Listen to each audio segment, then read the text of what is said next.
બિલપુડી ગામે ગ્રામસભા દરમિયાન મચ્યો હોબાળો। કલેક્ટર દ્વારા બિલપુડી ગ્રામ પંચાયતની જમીન અયોગ્ય રીતે જીબીને ફાળવી દેવામાં આવતા ગ્રામજનોમાં વહીવટદાર અને તંત્ર ખિલાફ ઉગ્ર રોષ।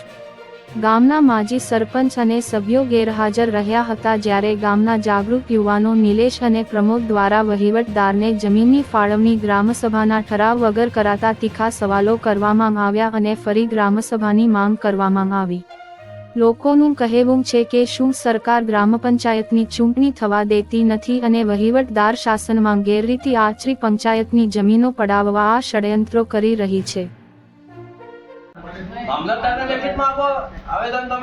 તમે જાણ કરો, તમે ગામના આગેવાન છો, તમારી જવાબદારી બને ને। હા, અમારા હવે તમને વહીવટદાર તરીકે અહીંયા મૂકેલા છે તો તમારી ફરજ બને કે આ ગામમાં કંઈ પણ થાય એની જવાબદારી પૂરી તમારી હોય। હા, ઠરાવમાં લીધેલું નહીં। આજે તમારે અહીંયા ઠરાવ પાસ કરીને તમારે આગળ આપવાનો હોય। આ અમારું કામ નથી, અમે તો ગામમાં રહેવાવાળા વ્યક્તિ છે, પણ તમે ગામના આગેવાનને પ્રથમ નાગરિક તરીકે તમને અત્યારે હાલમાં અહીંયા મૂકેલા। પણ પંચાયતમાં ઠરાવ આવવો જોઈએ કે નહીં? સાહેબનું કામ છે ને ઠરાવને નકલને બધું તૈયાર કરવાનું। આપણે પંચાયત તરફથી બી આજે તમે ઠરાવ બનેશો તો જ આગળ વધશે, ગામથી કાંઈ નહીં થાય। નહીં થાય।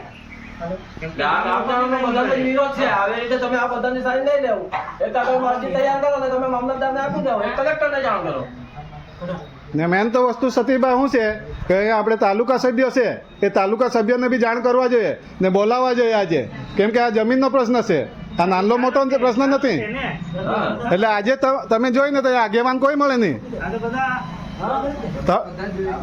મેન વસ્તુ આગેવાન જોઈએ, એમ આગેવાન વગર તો કેવી રીતે હવે આપણે નિર્ણય લેવાના? અમે તો ગમે તે કહી શકીએ। પ્રતિનિધિ ગામના મળે નહીં, કોઈ માજી સરપંચ કોઈને જ તમે જાણ કરેલી નહીં, માજી સભ્ય મળે, એક બી માજી સભ્ય છે એમાં કોઈ મળે નહીં માજી સભ્ય, એ લોકોને બી જાણ કરવા જોઈએ કે નહીં? હવે ગામનો પ્રશ્ન છે, ગામની પબ્લિક કહી દે તો એ થોડું ચલાવવાના છે આગેવાન। સતીશભાઈ તમે વાંધા લખો, આ બધા છે લોકોને સાઈન લે અને મામલતદારને કલેક્ટરને બી જાણ કરો। ને એવું લાગે તો તાત્કાલિક પાછી ગામ સભા ભરો, સ્પેશિયલ આને માટે જ। ગામની જગ્યા જવું નહીં પડે, બાકી સતીશભાઈ તમે અમારા ગામમાં છે વહીવટદાર તરીકે, આ બધી જવાબદારી તમારી રહે।